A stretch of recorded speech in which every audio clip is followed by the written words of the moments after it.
Hassan, merci à toutes ces personnes qui ont pu nous joindre durant cette conférence. Et merci aussi au laboratoire AstraZeneca de m'avoir, tout d'abord d'avoir participé à notre assise, et puis de m'avoir invité pour vous parler des dernières recommandations sur le traitement médical de la maladie coronaire. Alors, comme vous le savez très bien, donc, vu le temps qui est imparti, on ne pourra pas parler de tout, on va juste centrer un petit peu. Partager la diapo peut-être, non? Pardon? On va pas partager la diapo.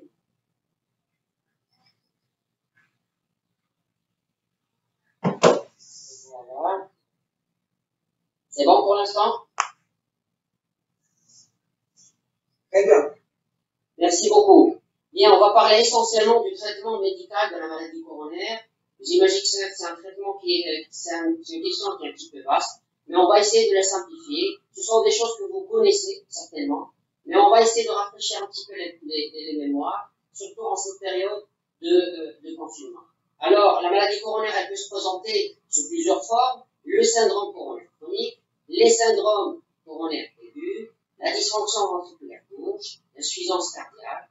La maladie coronaire peut se révéler par la mort subite parfois, et parfois elle est tout à fait silencieuse, on va le voir tout à l'heure. Alors voilà ce que je disais tout à l'heure, dans un premier temps c'est l'éclat de terrain. Comme vous l'a montré tout à l'heure Kamal, il y a un cœur lipidique, il y a une chape fibreuse, la chape fibreuse est là. Plus la chape fibreuse elle est mince, plus il y a un risque de rupture. Quand ça se rend, à ce moment-là, on peut avoir une obstruction partielle. C'est le syndrome coronaire aigu, ST1. Lorsque c'est une obstruction totale, c'est le syndrome coronaire ST1.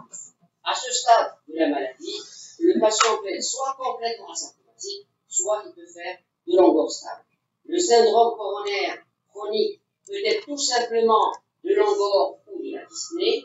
Ça peut être aussi une insuffisance cardiaque de nouveau. Ça peut être des patients qui sont soit revascularisés, soit non revascularisés, et qui sont stables depuis un moment. Ça peut être aussi de l'angor spastique, mais ça peut être aussi des patients qui sont complètement asymptomatiques, chez qui on va détecter la maladie coronaire de façon tout à fait fortuite lors d'un screening.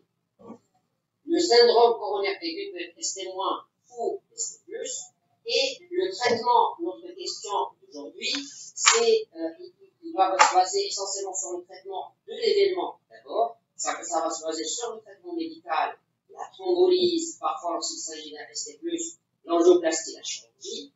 On va parler essentiellement du traitement médical et le traitement préventif qui est basé essentiellement sur les mesures d'hygiène et le traitement médicamenteux. Et là encore, on ne va centrer la discussion que sur le traitement médicamenteux.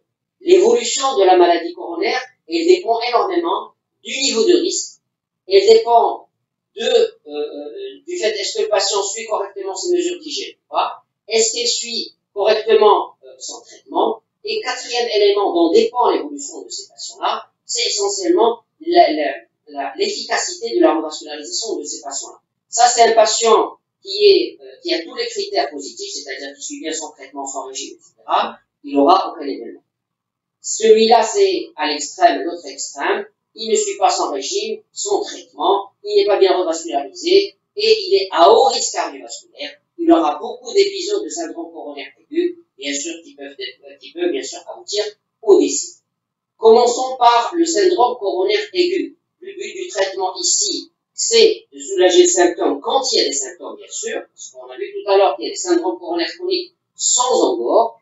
Quand il y a de la douleur, il faut soulager le patient. Et puis surtout, il faut prévenir la survenue de syndrome coronaire aigu, de mort subite, d'insuffisance cardiaque, de dysfonction du VG. Et pour cela, on a besoin d'un certain nombre de médicaments. On va les voir ensemble. Pour soulager la douleur, on a besoin de traitements antihistaminiques. Et le traitement antihistaminique, il est maintenant assez bien codifié.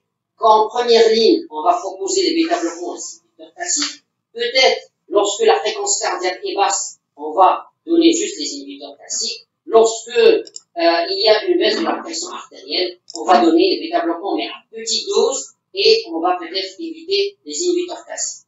En deuxième étape, on va peut-être associer les deux, bêta-bloquants, inhibiteurs classiques, Et lorsque vous avez par exemple quelqu'un qui a une petite tension artérielle, à ce moment-là, peut-être on va switcher avec l'ivabradine, avec la ranolazine et la trémétazidine.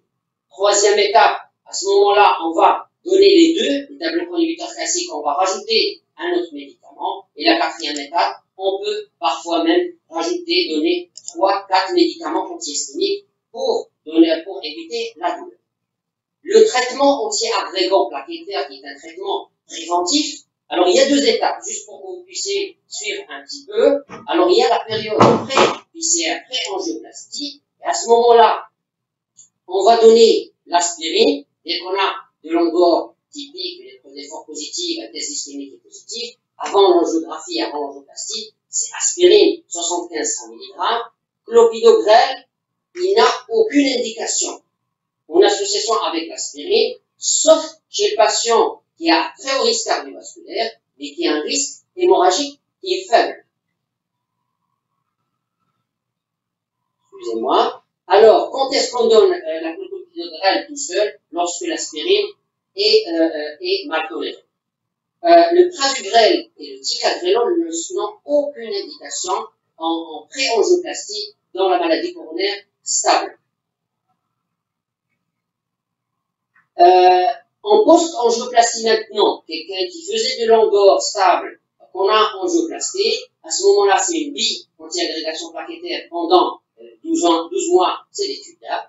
On peut écourter cette période à 1-3 mois s'il y a un haut risque hémorragique, et on peut aussi, c'est rare, mais on peut, dans la maladie chronique stable, on peut donner aspirine plus ticagrelor lorsque l'angiographiste nous dit qu'il a fait une angioplastie un peu douteuse, un peu hasardeuse, avec des lésions qui sont hyper complexes. On peut donner cette association, mais avec un niveau de preuve de baisse.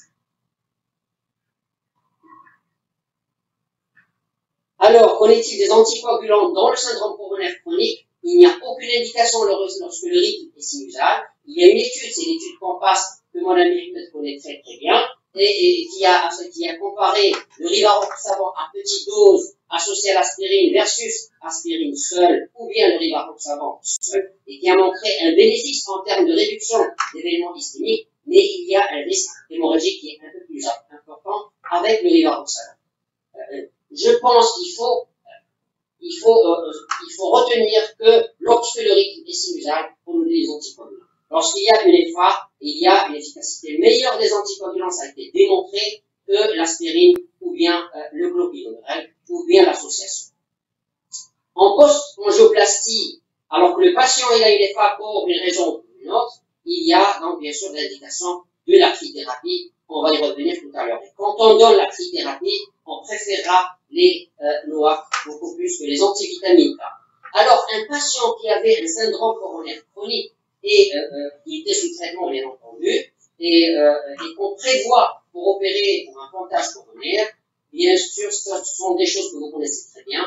Ne pas arrêter l'aspirine, arrêter le clopidogrel 5 jours avant, arrêt du ticagrelor 3 jours avant. Mais on a dit tout à l'heure, les situations où on donne le ticagrelor, ils sont extrêmement rares dans le cas des syndromes coronaires chroniques. Et bien sûr, lorsque le patient était sous NOAC, on va arrêter 1 ou 2 jours avant la chirurgie, en fonction de la dose qu'il prenait et en fonction, bien sûr, de la molécule. En termes toujours de prévention secondaire, pour que ce patient-là ne fasse pas de syndrome coronaire aigu, pour qu'il ne fasse pas de mort subite, donc, bien sûr, ce patient-là, il faut lui donner des statines. Ce sont des patients qui sont considérés à très haut risque cardiovasculaire. Le fait d'être coronarien, syndrome coronaire chronique, ST+, ST- ou autre, c'est des malades qui sont à très haut risque cardiovasculaire. Les statines sont données quel que soit le niveau de LDL, même avec un niveau normal.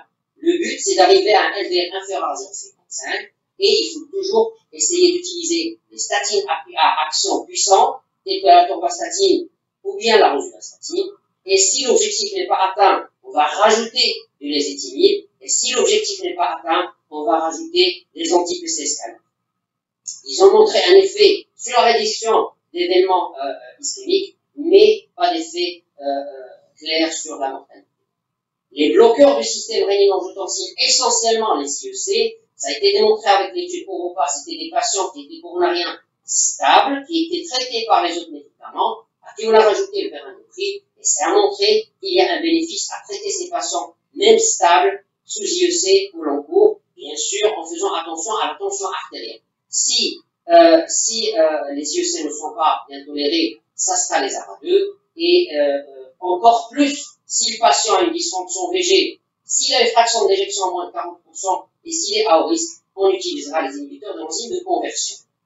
Chez le diabétique, il faut privilégier les bloqueurs du système rénine-angiotensin, les inhibiteurs de la SGLT2, qui sont très intéressants en cas de risque cardiovasculaire élevé, et surtout quand il y a de l'insuffisance cardiaque.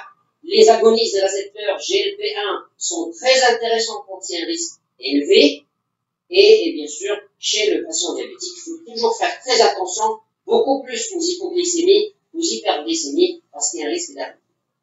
Le traitement chez le patient hypertendu de la maladie chronique stable, c'est, il faut avoir un objectif tensionnel de 120-130, il ne faut pas trop baisser la pression artérielle, sinon il y a un risque de décompensation de la maladie coronaire, on va tomber dans cette courbe en J, on fait très attention, essayez de rester dans les 120-130, les bêta-bloqueurs, les bloqueurs du système rénino-angiotensin trouvent ici une place intéressante, et puis, s'il y a un angor qui est toujours résiduel, et si le patient reste toujours hypertendu, il y a une place aux inhibiteurs CAS. Je passe maintenant au syndrome coronaire aigu, ST+, que vous connaissez très bien et qui est une course contre la montre. Bien entendu, si vous avez un centre d'angioplastie à proximité, à moins de 2 heures, c'est l'angioplastie primaire. Sinon, à ce moment-là, il faut fibrinolyser le patient. Et quand vous fibrinolisez le patient, il faut faire attention, est-ce que le patient a été reperméabilisé ou non? S'il est reperméabilisé, à ce moment-là, on peut ajourner un petit peu la coronarographie et l'angioplastie secondaire. Si maintenant il n'y a pas de signe de reperfusion, il faut le mettre dans une salle d'angioplastie, faire une coro, éventuellement faire ce qu'on appelle une angioplastie de secours. Dans les syndromes coronaires ST+, et avant de faire une angioplastie pour le patient ou de reperfuser le patient, donc on va donner l'aspirine à 150-300 mg Péros ou bien 500 mg IV. Le ticagrelor ici trouve toute sa place, beaucoup plus que le clopidogrel, avec une dose de charge de 180 mg suivie par 90 mg x 2 par jour. Donc il a une action qui est plus rapide, plus efficace que le clopidogrel. On va revenir dans un petit moment.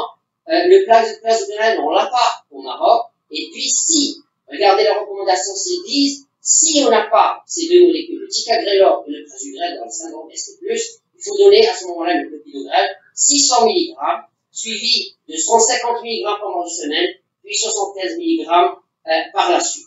Les anti-GP2, B3A, on va les laisser pour les angioplasticiens en salle de KT, en fonction de l'existence ou non d'un non-reflow ou de complications thrombotiques. La fibrinolyse, très rapidement, c'est essentiellement, il faut la mettre en place très très tôt. La métalyse ici au Maroc, à la dose de 0,7 cc, pour les patients qui ont un poids de 70 kg, on peut monter et diminuer les doses en fonction du poids. La streptokinase aussi est tout à fait possible de la donner. Il faut faire très très très attention aux contre-indications à la fibrinolyse. Une double antiagrégation plaquettaire est associée pendant 1 an après une angioplastie, et l'oxaparine pendant 8 jours. Et bien sûr, comme on l'a dit tout à l'heure, tout patient fibrinolisé doit normalement bénéficier d'une coronarographie, éventuellement d'une angioplastie. Je ne reviens pas sur les contre-indications de la fibrinolyse. Tous les centres des unités de soins intensifs cardiologiques doivent avoir cette fiche affichée, bien sûr, et il faut toujours faire un checklist de ces contre-indications avant de traiter le patient. Alors, quelqu'un qui était sous traitement anticoagulant avant d'avoir le syndrome coronarien aigu, il faut préférer l'angioplastie primaire que la fibrinolyse. On va donner comme deuxième antiagrégant plaquettaire le clopidogrel. Le ticagrelor et le prasugrel ici n'ont aucune indication chez les patients qui étaient auparavant sous anticoagulants. Et à ce moment-là, après l'angioplastie des syndromes ST+, ça sera la trithérapie pendant 6 mois, la bithérapie, c'est-à-dire l'anticoagulant plus aspirine ou bien l'anticoagulant plus clopidogrel pendant 6 mois, et par la suite, on va garder juste l'anticoagulant tout seul. Après, au long cours, et après un STEMI, c'est l'aspirine à 75 mg, la double antiagrégation plaquettaire, que ça soit aspirine clopidogrel ou aspirine prasugrel ou avec le ticagrelor pendant 12 mois. En cas de risque hémorragique élevé, on peut écourter cette période de double antiagrégation plaquettaire juste pour 6 mois. Voilà l'étude Plateau qui a pris en charge plus de 18 000 patients et qui a comparé le Bridic associé à l'aspirine contre le clopidogrel associé à l'aspirine pendant une année chez des patients qui étaient aussi bien ST+, que ST-. Il n'y avait pas de patients stables. Et à ce moment-là, regardez, il n'y a pas photo, il y a une réduction du critère primaire, le critère composite, décès d'origine cardiovasculaire, infarctus et AVC, de moins 16% après une année. Diminution des décès, toutes causes confondues, en faveur du Bridic. Diminution des décès d'origine cardiovasculaire, encore une fois en faveur du Bridic. Et diminution des thromboses de 5, de moins 33%. Tout ceci avec une sécurité d'emploi et un risque hémorragique qui est similaire entre le groupe Bridic et le groupe clopidogrel. Autre traitement préventif après un STEMI, c'est les bêta-bloqueurs. Ils ont permis de réduire la mortalité en post-infarctus, essentiellement quand il y a une fraction d'éjection basse et il ne faut pas qu'il y ait une hémodynamique qui est altérée. Et il faut les démarrer très précocement, les bêta-bloquants, à chaque fois, bien sûr, il n'y a pas de contre-indication. Les statines, je ne reviens pas, c'est exactement comme tout à l'heure pour les syndromes chroniques, sauf qu'il faut utiliser des doses très élevées, soit d'atorvastatine, 80 mg, rosuvastatine, 40 mg. Sinon, on rajoute les statines, les étimibes et les anti-PCSK9. Les IEC, essentiellement, quand il y a une fraction d'éjection basse, insuffisance cardiaque, HTA, diabète, ça permet de réduire la morbimortalité, ça a été démontré. Les ARA2, c'est seulement quand il y a une mauvaise tolérance des IEC. Les bloqueurs de l'aldostérone, encore une fois, quand il y a une fraction d'éjection basse, une insuffisance cardiaque ou le diabétique, mais en association avec les IEC et les bêta-bloquants. En cas d'insuffisance cardiaque, parce que ça nous arrive de voir des ST+, en insuffisance cardiaque, ou après ils vont venir en insuffisance cardiaque, c'est les diurétiques en congestion, les bêta-bloqueurs, les IEC, les ARA2, quand ils sont mal tolérés, les IEC. Le LCZ ici, il trouve sa place si les symptômes persistent malgré le traitement optimal. Les bloqueurs de l'aldostérone trouvent ici une place intéressante, et l'ivabradine aussi, elle trouve ici une place chez les patients qui restent symptomatiques et qui gardent une fréquence cardiaque au-delà de 70 par minute, malgré un traitement médical optimal. Juste 2 mots et je termine avec les ST-. Dans un premier temps, il faut diminuer la consommation en oxygène et le traitement, il est basé essentiellement pour soulager ces patients-là au tout début du syndrome ST-. Il faut les soulager par l'oxygène, ça a fait ses preuves. Deuxièmement, les dérivés nitrés ont IV, on suit la voile, et les bêta-bloqueurs, très précocement, ça a permis de diminuer la consommation en oxygène.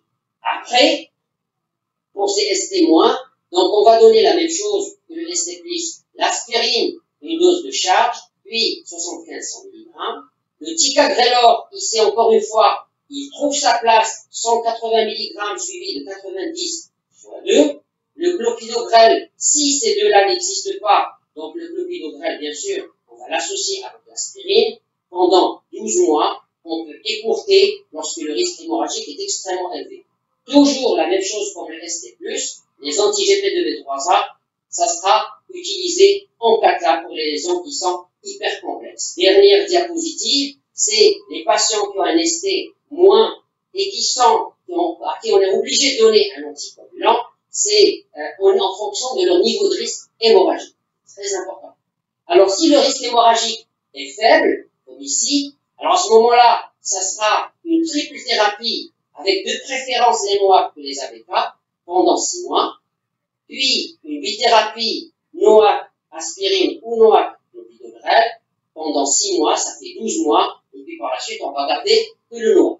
Si le risque maintenant est élevé, on va écourter la période de la trithérapie. C'est-à-dire que on va, au lieu que ça soit 6 mois, ça va être juste 1 mois. et puis on va continuer l'année avec une double antibiothérapie, et par la suite avec l'anticoagulant. Si le patient n'a pas été angioplasté, et s'il a eu un CABG, à ce moment-là, il n'y aura pas besoin de trithérapie, on aura besoin d'une double thérapie, c'est-à-dire anticoagulant plus aspirine ou anticoagulant plus clopidogrel pendant 1 an, et puis bien sûr qu'on va relayer avec l'anticoagulant.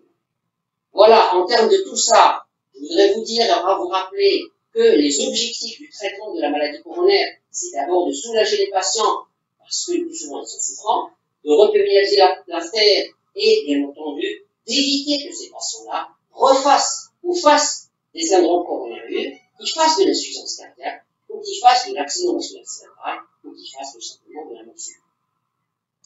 Pour cela, à titre préventif, les antiagrégantes plathétaires c'est très important. Le petit Velor, en cas de syndrome coronaire aigu, qu'il soit stémie ou non stémie, trouve sa place tout à fait et encore mieux, donc, avec des résultats meilleurs que le Clopidogrel. Les statines puissantes, je ne reviens pas là-dessus. La prévention par les bloqueurs du système rénine-angiotensin, les anti-aldostérones et les bêta-bloquants.